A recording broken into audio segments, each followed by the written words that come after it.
경배하라라는 제목으로 말씀을 전하겠습니다. 우리는 오늘 최초의 성탄절 예배가 드려진 그 장소로 가보려고 합니다. 그곳은 바로 예수님이 아기로 누워 계신 구유 앞입니다. 구유 주변에 누가 있습니까? 성경을 보니까 마리아와 요셉이 있습니다. 부모니까 뭐 당연하죠. 그리고 예배하는 시간대는 달랐을 수 있지만 초대되어 온 사람 중에 목자들이 있었습니다. 베들레헴 목자들, 그들이 구유 주변을 둘러싸고 예배합니다. 그리고 또 유대 나라 사람이 아닌 이방인 중에 동방 박사가 와서 그 주위에 둘러서 예배를 하고 있습니다. 이들은 다 자기가 원래 일하던, 자기가 머물던 그 처소를 다 떠나서 지금 예수님이 계신 그곳으로 와서 예배를 하고 있어요. 우리가 비록 코로나 때문에 전체 교회가 다 모여서 예배를 하지는 못하지만 성령께서 여러분이 예배하시는 각 가정마다 함께 하셔서 오늘 예수님을 예배했던 사람들 예외 없습니다. 목자들도 그랬고 동방의 박사들도 그랬고 기쁨을 느꼈는데, 여러분에게 예수님을 예배하는 그 현장 가운데 하나님이 충만한 기쁨을 가정에 허락해 주시기를 주님의 이름으로 축원합니다. 여러분, 오늘 우리가 읽은 성경을 통해서 하나님이 우리에게 하시고자 하는 메시지는 단순해요. 그것은 바로 경배하라는 것입니다. 예배하라는 것입니다. 예수님 앞에 무릎을 꿇으라는 거예요. 누구처럼요? 동방 박사들처럼. 여러분, 동방 박사는 누굽니까? 학자들에 따르면 이들은 바벨론 또는 페르시아에서 온 별을 연구하는 사람들, 점성가들이라고 이야기를 합니다. 그러니까 이 사람들은 하늘의 별들 천체를 관찰하면서 미래에 무슨 일이 있을지를 예측하던 그런 사람들이에요. 그 당시로는 매우 높은 지식층에 속하는 엘리트 그룹이었습니다. 이 사람들이 별을 연구하다가 어느 날 놀라운 별을 발견합니다. 그 별은 바로 예수 그리스도가 나실 그 탄생할 별을 가리키는 거예요. 성경 요한계시록에 보면 예수님은 자신을 나는 광명한 매우 밝은 새벽별이다 이렇게 말씀을 하세요. 여러분, 별들을 만드신, 이 세상을 창조하신 그분을 나타내는 별이 여러분 얼마나 빛나고 찬란했겠습니까? 저는 제가 대학교 때 갔던 MT를 아직도 잊지 못하는데, 그때 다른 선교단체에 갔는데 다른 프로그램 잘 기억이 나지 않아요. 근데 그 프로그램을 마치고 밤에 몇몇이 나와서 하늘을 보았습니다. 하늘. 그때가 좀 늦은 가을이었던 걸로 기억하는데 별이 엄청나게 저는 난생 처음 그렇게 많은 별을 처음 봤습니다. 그리고 수시로 별똥별이 막 떨어지는 거예요. 제가 그걸 보면서 정말 가슴이 벅차고 막 영광스러웠던 경험이 있습니다. 여러분, 그냥 보통 별이 아니고, 근데 메시아를 가리키는 별이라고 한번 생각을 해보세요. 얼마나 놀라웠겠습니까? 그들은 그 별의 마음이 빼앗겼어요. 그 별의 찬란함과 영광과 아름다움에 완전히 마음을 빼앗겨 버립니다. 넋이 나갔어요. 그리고는 작정합니다. 우리가 저 별은 분명히 이전에도 없었고 앞으로도 다시 없을 그런 별인데, 분명히 이 땅 전체를, 이 나라 전체를, 이 세상 전체를 다스릴 그런 왕이 나실 별이다. 그리고는 그곳을 따라서 옵니다. 그들이 온 목적은 무엇입니까? 바로 경배하기 위해서요. 2절 말씀을 보세요. 유대인의 왕으로 나신 이가 어디 계시냐? 우리가 동방에서 그의 별을 보고 그에게 경배하러 왔노라. 목적이 딱 한 가지입니다. 경배하러 왔노라. 우리는 오늘 메시지를 통해서 이 동방 박사의 경배하는 모습, 그걸 통해서 교훈을 받아야 됩니다. 자, 그러기 위해서 이 동방 박사와 정반대의 모습을 보인, 이 대조를 보인 경배하지 않는 사람, 이 두 사람을 좀 살펴보려고 합니다. 그러면서 동방 박사가 어떻게 예배했는지를 좀 대비해서 살펴보려고요. 첫 번째는 대제사장과 서기관들입니다. 이들은 유대교의 종교 지도자들이죠. 걸어다니는 성경이었습니다. 그래서 오늘 헤롯이 유대인의 왕으로 난 그 사람이 어딨냐라고 동방 박사가 물어보자 헤롯이 물어봅니다. 도대체 이 메시아는 어디서 나는 것이냐? 탁 물어보니까 바로 벌써 성경이 머릿속에 다 있기 때문에 미가서의 말씀을 이용해서 유대 베들레헴에서 납니다. 빠삭하게 그들은 성경의 지식을 알고 있었어요. 그러나 문제는 무엇입니까? 아는데 경배하러 가지 않는다라는 것입니다. 이들은 머릿속으로만 알고 끝났어요. 여러분, 여기서 우리는 뭘 깨닫습니까? 내가 어떤 것을 안다, 성경의 지식을 안다, 지식이죠. 그 지식이 믿음을 갖는데 중요한 요소고 반드시 있어야 될 것이지만 내 성경 지식을 안다고 하는 것이 곧 믿음은 아니라는 거예요. 성경을 많이 안다고 자랑하는 사람들에게 야고보 사도는 이렇게 말합니다. 내가 하나님은 한 분이신 줄 아느냐? 믿느냐? 잘 아는도다. 귀신들도 믿고 떠느니라. 여러분, 예수님이 하나님의 아들이고 메시아라는 것을 제일 먼저 하는 것은 제자들이 아닙니다. 귀신들이었어요. 그리고 예수님이 자신들에게 뭘 쫓아낼까 봐 그들은 무서워서 벌벌 떨었습니다. 근데 그건 믿음이 아니에요. 뭡니까? 그냥 지식적인 동의입니다. 그것은 믿음이 아니라는 거예요. 진짜 믿음은 무엇입니까? 주님 앞에 무릎 꿇는 것, 그리고 예배하고 경배하는 모습으로 나아갈 때 그것이 바로 믿음이라는 것입니다. 여러분, 예배는 그냥 예배 시간 동안에 앉아 있었다, 나는 예배를 드렸다, 그게 아닙니다. 예배는 뭘까요?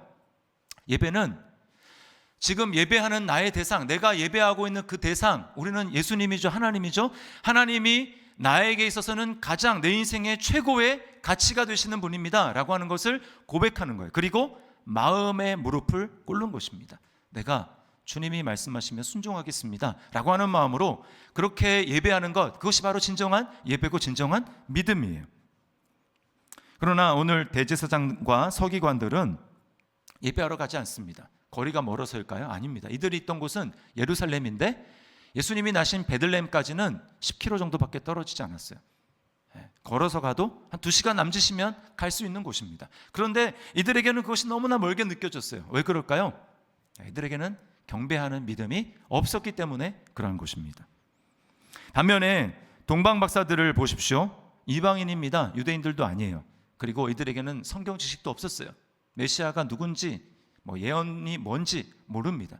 단지 그들은 그 별을 보고 단순한 사실, 자, 이건 특별한 별이다, 보통 별이 아니다, 그것을 알고 그 단순한 사실을 믿고 예배하러 온 것입니다. 이들의 거리는 어떻습니까? 이들이 만약에 바벨론에서 왔다면 적어도 1,500-600km가 됩니다. 그러니까 여기서 부산을 한 3번 정도 왕복해야 되는 엄청난 거리예요. 그리고 낙타를 타더라도 좋게 한 달은 걸렸을 거리입니다. 그래도 왔어요. 왜 그렇습니까? 참 믿음을 가지고 있었기 때문입니다.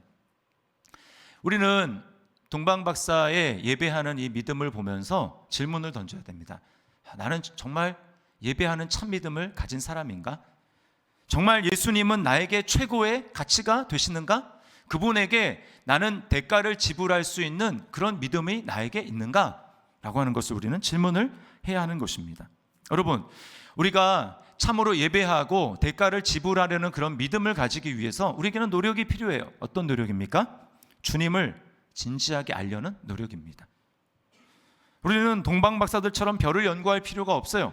우리에게 무엇이 있습니까? 이미 완전한 하나님의 계신 성경이 주어져 있어요. 66권의 하나님의 말씀, 이걸 통해서 동방 박사들이 별을 자세히 탐구하고 연구하듯이 우리는 예수님을 연구해야 됩니다. 예수님이 누구신지 알아야 합니다.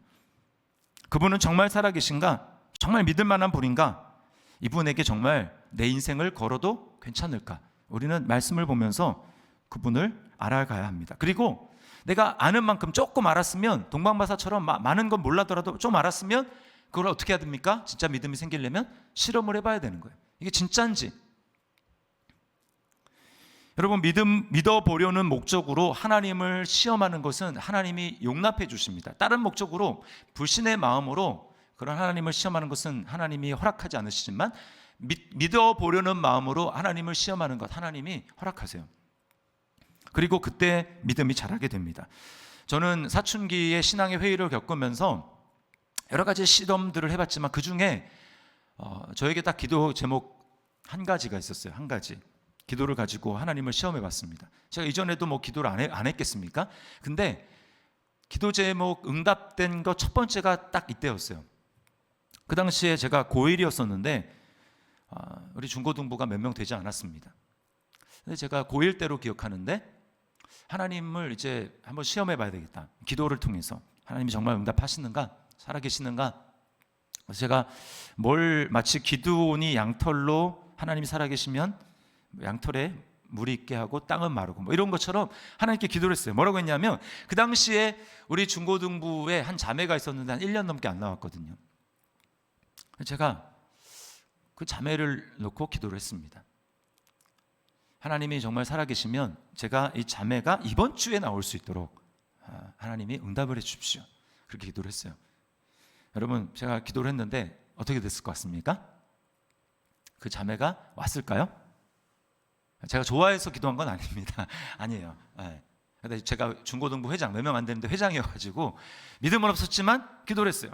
제가 연락을 취한 것도 아닙니다. 연락을 취한 것도 아니에요. 근데 딱 그 주에 왔어요. 제가 정말 놀랐습니다. 그러면서 정말 하나님이 살아계시긴 한가 보다라는 생각을 갖게 된 거죠. 여러분, 기도하면서 하나님을 시험해 봤는데 그러면서 믿음이 성장하는 것입니다. 우리의 믿음은 어떻게 됩니까? 내가 알려는 노력을 해야 되고, 그리고 단순한 사실이라도 알았다면 시험을 해봐야 되는 거예요. 그럴 때 우리는 경배하는 믿음, 예배하는 믿음으로 자라가게 되는 것입니다. 자, 두 번째는 헤롯 왕이에요. 헤롯 왕. 헤롯 왕은 동방 박사들에게 아기를 찾으면 나에게도 알려달라. 나도 예배하고 경배하려고 한다. 사실은 거짓말이죠. 죽이려고 한 것이었습니다. 16절을 보십시오. 이에 헤롯이 박사들에게 속은 줄 알고 심히 노하여 사람을 보내어 베들레헴과 그 모든 지경 안에 있는 산의 아이를 박사들에게 자세히 알아본 그때를 기준하여 2살부터 그 아래로 다 죽이니. 헤롯이 왜 아이들을, 베들레헴에서 난 그 주변에 있는 모든 아이들, 2살 이하 아이들 다 죽입니까? 이유는 간단합니다. 자기가 왕이니까. 여러분, 이 권력의 세계로 들어가게 되면 그때는 단순한 힘의 원리만 작동합니다. 내가 왕이 되느냐, 저 사람이 왕이 되느냐, 내가 왕이 돼서 저 사람을 짓밟을 것이냐, 아니면 저 사람이 왕이 돼서 내가 짓밟힐 것이냐, 딱 이 두 가지밖에 없어요. 굉장히 단순합니다. 근데 지금 헤롯은 자기가 왕이잖아요. 헤롯이 왕이 되는 것은 사실은 매우 힘든 일이었습니다. 대가를 지불한 거예요. 이 할아버지 때부터 로마에 잘 보이려고 아부를 했습니다. 그리고 마침내 헤롯 지금 손자 때에 와가지고 로마가 헤롯을 왕으로 세워줬어요. 그리고는 이 유대에 로마를 힘으로 우리가 혁명을 일으켜서 메시아의 나라를 우리가 세워야 되겠다라고 한 이제 반혁명, 혁명을 일으키는 그런 민족주의자들이 있었거든요. 그들의 반란을 이 헤롯이 무력으로 진압을 했습니다. 뿐만 아니에요. 유대인의 환심을 사기 위해서 성전을 건축했습니다. 성전을, 이 예루살렘 성전을 확장했어요. 굉장히 화려하게 확장을 하는 일을 지금 하고 있었습니다. 그리고 자신은, 헤롯은 사실은 유대인이 아니거든요. 유대인들을 다스리지만, 왕으로 다스리지만 유대인이 아니었어요. 이 혈통적인 한계 때문에 늘 힘들어했습니다. 그래서 이거를 보완하고자 순수 혈통을 가진 유대인의 가문과 혼인까지 했어요. 그리고 이제 지금 이 성경에 기록한 이때는 헤롯이 그래도 왕권을 누리면서 지금 살만한 때입니다. 근데 지금 갑자기 왕이 났다라는 거예요. 유대인의 왕이 났다라는 것입니다. 그러니까 이제 눈이 뒤집히는 것이죠. 여러분, 우리에게도 왕이 되려고 하는 속성이 있습니다. 그게 무엇일까요? 그게 바로 우리 마음속에 있는 이 분노라는 감정입니다. 분노. 왕이 되려고 하고 높아지려고 하는 사람들은 반드시 분노하게 되어 있습니다. 그리고 분노의 사초는 짜증, 그리고 삐짐입니다. 헤롯도 그랬습니다. 왕이 났다는 소식을 듣고 심히 분노했어요. 노했어요. 한편으로는 나의 왕좌가 빼앗기진 않을까 불안한 마음이 있었고, 다른 한편으로는 분노했습니다. 여러분, 화가 날 때 우리 마음을 한번 잘 곰곰이 들여다보십시오. 내가 왜 화가 났는가? 그러면 이유는 굉장히 단순합니다. 내가 원하는 대로 안 되니까 화가 나는 거예요. 환경도 사람들도 내 손으로 다 컨트롤할 수 있어야 되는데 내가 원하는 대로 안 되니까 그래서 화가 나는 것입니다. 그게 바로 뭘 보여주는 것입니까? 내가 왕이 되고 내가 높아지려고 하고 내가 모든 것들을 다스릴 수 있는 그런 위치에 있어야 되겠다라고 하는 것을 우리에게 보여주는 것입니다. 지금 코로나 3단계로 해서 지금 어느 때보다도 우리는 매우 위중한 때를 지금 보내고 있지 않습니까? 그러다 보니까 아이들이 계속해서 집에 있습니다. 저는 이제 집에 사춘기 아이들이 둘이 있는데 한편으로는 좋아요. 근데 한편으로는 너무 힘듭니다. 정말 미운정이 드는 것 같아요. 미운정이. 뭐 말하는 대로 안 되는 거예요. 말을 안 들어요. 방에 들어가면 이게 방인지 쓰레기장인지 구분이 안 됩니다. 막 널려 있어요. 박스도 막 곳곳에 있고, 그다음 뭐 프라이버시니까 제가 더 이상 말씀을 드릴 수는 없습니다. 그러니까 막 열불이 나는 거예요. 그래서 이게 몇 번 이렇게 경고했는데 안 되면 소리를 버럭 지릅니다. 그러면 왜 누나는, 왜 동생은 나보다 더 심한데 나만 갖고 그러냐라고 얘기를 하고요. 그리고 목사나 사모식이나 됐으면서 좀 더 이렇게 인격적으로 대해줄 수는 없냐라고 이야기를 합니다. 지적할 것은 눈에 엄청나게 보이는데, 그리고 말을 했는데 내 맘대로 안 되는 거예요. 그러니까 정말 미치겠습니다. 근데 그럴 때 마음속으로 어떤 생각이 드는 줄 아십니까? 이놈들이 누굴 닮아서 이러지? 나는 전화할 때 안 그랬던 것 같은데, 그렇다면 분명히 아내를 닮아서 그럴 거야. 이런 생각이 마음속으로 드는 거예요. 그러다가 조금 더 생각을 깊이하고 묵상을 하면 나의 어렸을 때 모습이 조금 생각이 납니다. 그러면 나도 좀 저런 면이 있기는 있었던 것 같아. 그런데 저 정도는 아니었어. 이렇게 생각을 합니다. 그러다가 조금 더 은혜로 좀 묵상이 더 깊어지면 이런 생각이 듭니다. 저 모습이 내 모습이구나. 이런 생각이 들어요. 그러면 이런 생각이 결국 어떤 결론에 이르겠냐면, 하다 결국 안 되니까 그래서 예수님이 죽으신 거구나, 이런 생각을 하게 되는 거예요. 여러분, 우리는 나도 모르게 나는 옳다, 나는 판단할 자격이 있고, 나는 분노할 자격이 있고, 나는 저 사람을 이러이러한 면을 판단할 자격이 있어, 이런 생각을 우리는 합니다. 은연중에 하는 거예요. 자기 그런 생각이 있는지도 모르고 우리는 자기도 모르게 그렇게 생각하고 판단합니다. 그러나 여러분, 우리는 판단할 자격이 없어요. 우리는 왕이 될 자질이 없습니다. 왜 그렇습니까? 우리는 한 사람도 외 없이 자기중심적입니다. 다 치우쳤어요. 사실은 인간에게 제일 어울리지 않는 말이 객관적이라는 말입니다. 여러분, 말이 안 돼요. 객관적. 나는 객관적이야. 그렇지 않습니다. 우리는요, 자기 생각대로 시나리오를 쓰는데 매우 익숙합니다. 제가 겪은 것을 좀 재구성해서 여러분에게 말씀을 해드립니다. 어떤 성도님이 예배 드리러 교회에 왔어요. 근데 목사님이 옆에 있는 사람에게는 굉장히 친절하게 잘해주는 것 같은데 나한테는 별로 그렇지 못한 것 같아요. 그래서 마음속에 이렇게 생각하죠. 목사님 나름 별로 안 좋아하나 보다. 그랬는데 무슨 일이 있어가지고 목사한테 전화를 했습니다. 근데 공교롭게 한 2번 했는데 2번 다 전화를 안 받았어요. 그럼 마음속에 어떤 생각합니까? 목사님이 진짜 나를 안 좋아하시는 것 같아.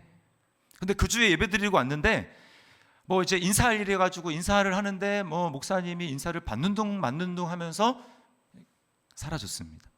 마음속에 드디어 굳은 확신으로 자리 잡습니다. 목사님은 나를 싫어하는 게 분명해. 여러분, 근데 우리가 그 상황에 대보지 않으면 그 사람을 다 알 수 없잖아요. 무슨 정말 피치 못할 사정이 있어서 인사에 제대로 대꾸를 못할 수도 있고 그러잖아요. 그러면 그런 사실들을 가지고 목사님은 나를 미워하는 것 같아, 딱 확신을 하게 되는 것입니다. 근데 여러분, 기가 막힌 건 뭐냐면 이렇게 확신을 하잖아요. 그러면 그때부터 모든 일어나는 사건과 사실들은 그 확신을 지지하는 쪽으로 해석이 됩니다. 뭘 해도 인간이 믿는 대로 보기 때문에 그래요. 믿는 대로 보기 때문에, 자기가 생각하는 대로 보이기 때문에 인간은 다 치우치고 자기중심적이고 그런 생각을 가지고 다른 사람들을 판단하는 것입니다.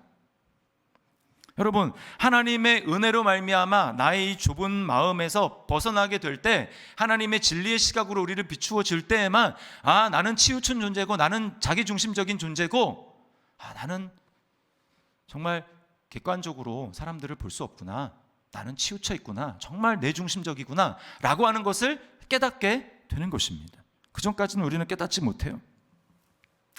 나는 자격이 있고 내 판단은 옳고, 그런 생각은 여러분 교만한 마음이고, 이 교만한 마음은 무엇입니까? 내가 지금 왕좌에 앉아있다라는 것입니다. 왕이라는 거예요.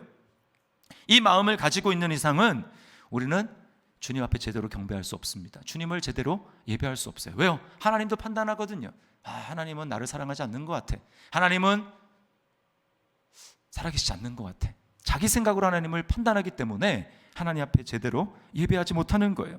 하나님이 하신 일도 감사로 받지 못하고 화가 나고 하나님께 삐지게 되는 것입니다. 어떻게 경배하겠습니까? 그런 마음으로. 반면에 여러분 동방 박사들을 보세요. 그들은 마냥 기뻐했습니다. 10절입니다. 같이 한번 읽습니다. 시작. 그들이 별을 보고 매우 크게 기뻐하더라. 이 말은 그들이 예수 그리스도를 보고 매우 크게 기뻐하더라. 다른 것이 있어서가 아닙니다. 그들이 경배하려는 믿음을 가지고 있었기 때문에 그들은 예수님 그 한 분만 바라보고 기뻐했던 거예요. 우리가 정말 예수님을 나의 왕으로 진정으로 가치 있는, 나에게 가장 가치 있는 분이라고 고백하고 그렇게 주님을 예배하지 않는다면 여러분 우리 마음께는 진정한 기쁨이 없을 거예요. 뿐만 아니고 그들은 경배하며 예물을 드렸습니다. 11절입니다. 집에 들어가 아기와 그의 어머니 마리아와 함께 있는 것을 보고 엎드려 아기께 경배하고 보배합을 열어 황금과 유향과 몰약을 예물로 드리니라. 여러분 왕은 왕에게 합당한 영광이 있습니다. 그 영광에 합당한 것을 돌려드려야 되는 거예요. 우리 주님이 정말 나의 왕이 되시고 우리의 왕이 되신다라는 것을 우리가 정말 고백하고 인정한다면 우리도 주님 앞에 동방박사들처럼 드려야 됩니다. 그 영광에 합당한 왕에게 존귀를 돌려야 되는 거예요. 우리가 주님께 드려야 될 예물은 무엇입니까? 나의 삶 전체입니다. 나의 삶 전체. 나를 위해 사는 것이 아니고 그분을 위해서 살아야 가는 거예요. 그게 바로 주님을 왕으로 인정하는 태도인 것입니다. 나의 시간도 물질도 나의 능력도 나를 위해서 사용하는 것이 아니라 주님을 위해서 사용하는 것, 내어드리는 것, 이것이 주님께 예물을 드리는 삶입니다. 사랑하는 마음을 담아서 주님께 드리는 것이죠. 아마 이 동방박사가 예수님께 예물을 드리는 모습을 만약에 이 대제사장과 서기관들 그리고 헤롯이 봤다면 아마 정신 이상자라고 했을 것입니다. 미쳤다고 했을 것입니다. 세상도 마찬가지입니다. 우리가 나의 왕이신 예수님께 나의 삶 전체를 드리고 내 삶의 모든 것들을 다 주님을 위해서, 복음을 위해서, 하나님 나라를 위해서 쓰고 사용하고 주님 앞에 드리게 될 때 사람들은 이해가 안 가는 거예요. 야, 미쳤다, 광신도다 라고 이야기를 합니다. 그러나 우리는 그렇지 않다는 것을 압니다. 왜 그렇습니까? 마지막 세 번째는 우리 왕이신 예수님을 헤롯과 다른 왕이기 때문에 그래요. 헤롯을 보십시오. 헤롯은 자신이 얻은 그 왕위를 지키기 위해서 필요하다면 사람들을 죽여버립니다. 자기가 다스리는 나라 백성의 아이들을 죽이는 거예요. 그러나 우리가 왕으로 모시는 예수 그리스도는 어떻습니까? 우리에게 생명을 주시기 위해서 오히려 자신이 희생을 당하시고 자신의 목숨을 우리를 위해서 내어주시는 분이에요. 만약에 예수님이 내가 왕권을 유지하고 높아지는 데만 관심이 있었다면 예수님은 절대로 베들레헴에 태어나지 않고 아마 예루살렘에 태어나셨을 거예요. 거기에 왕궁이 있으니까. 근데 예수님은 여기 작다고 얘기하는 이 베들레헴에 태어나셨습니다. 그리고 더 나아가서 아주 좋은 집에 태어난 것도 아니고 오늘 어디서 태어났습니까?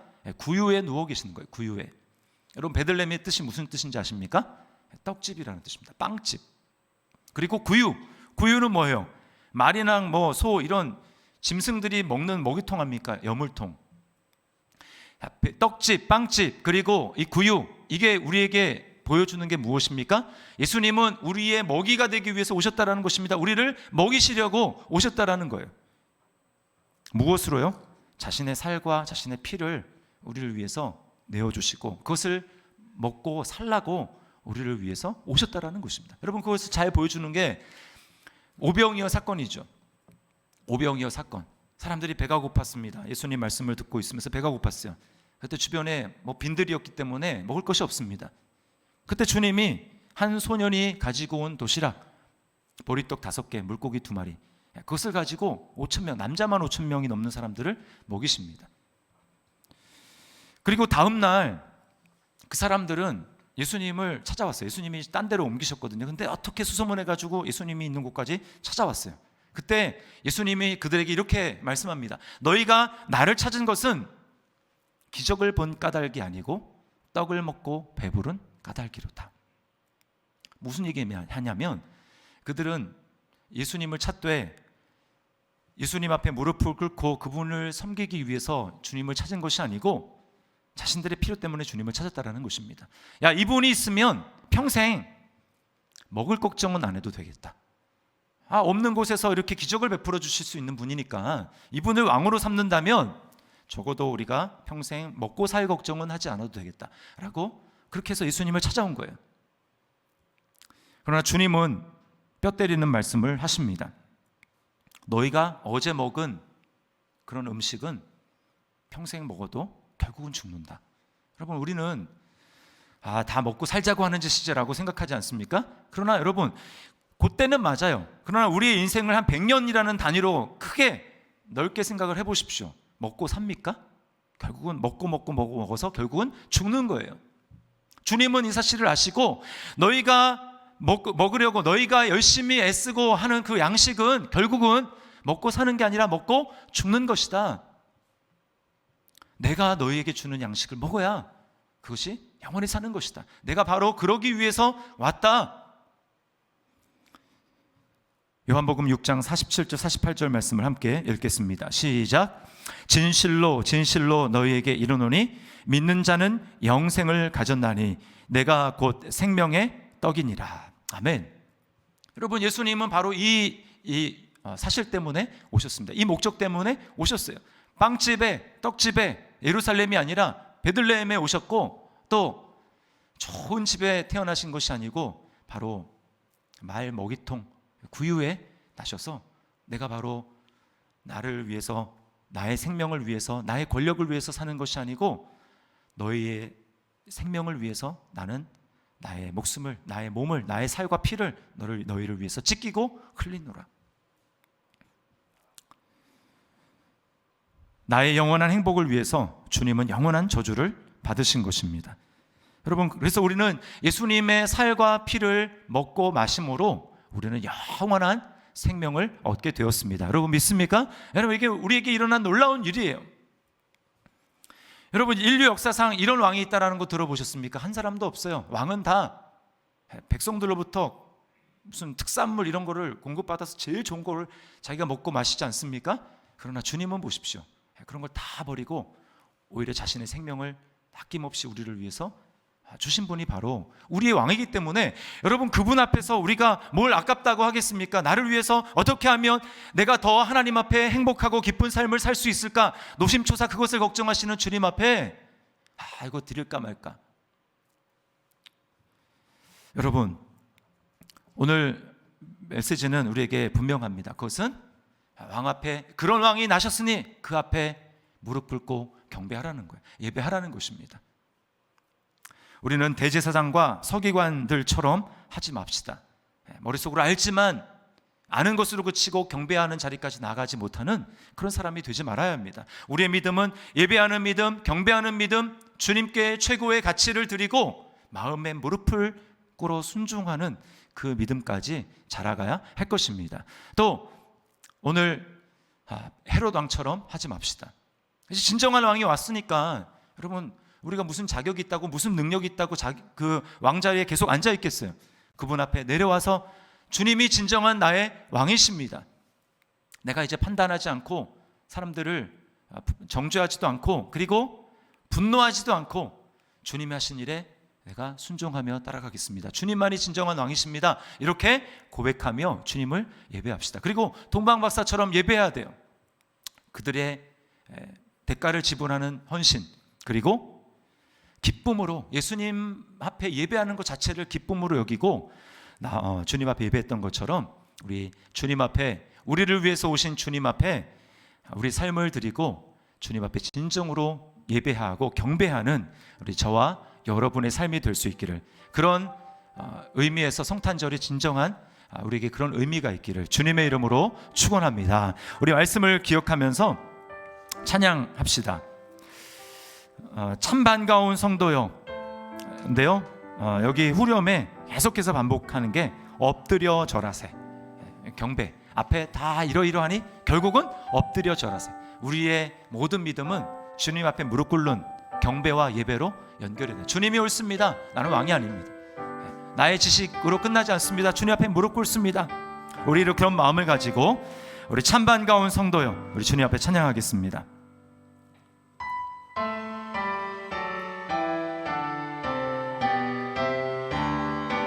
우리 기쁨으로 나아갑니다. 참 반가운 성도여, 다 이리 와서 베들레헴 성 안에 가보. 저 구유에 누이신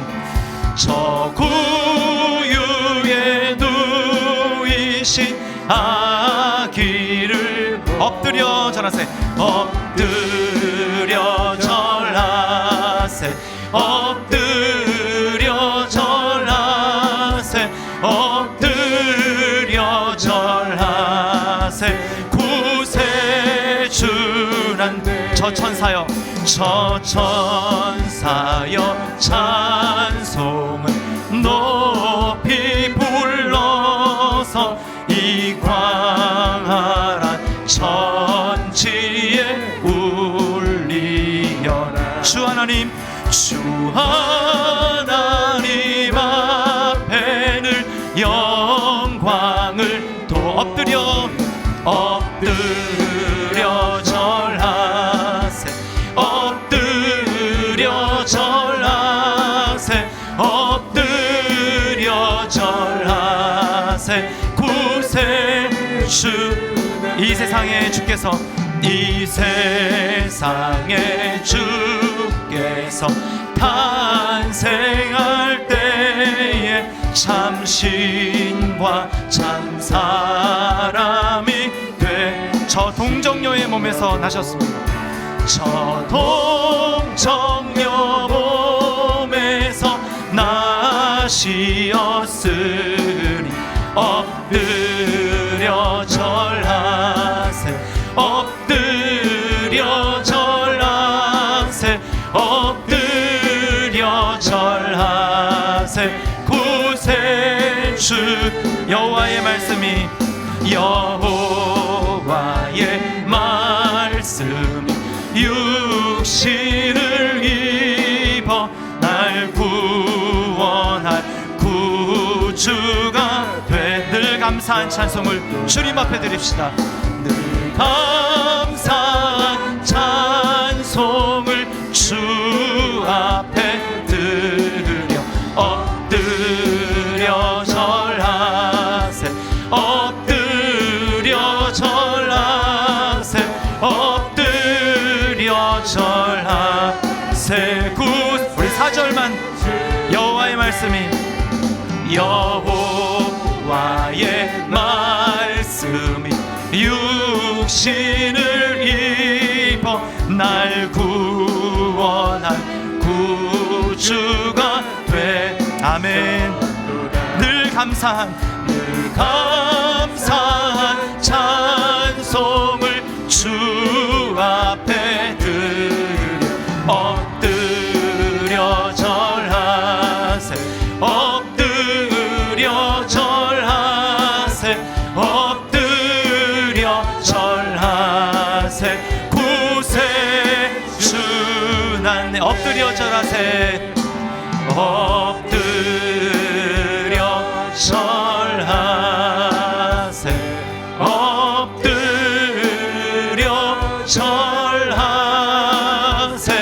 엎드려 절하세. 구세주 났네. 아멘. 우리 시간에 말씀 기억하면서 우리 결단하는 기도했으면 좋겠습니다.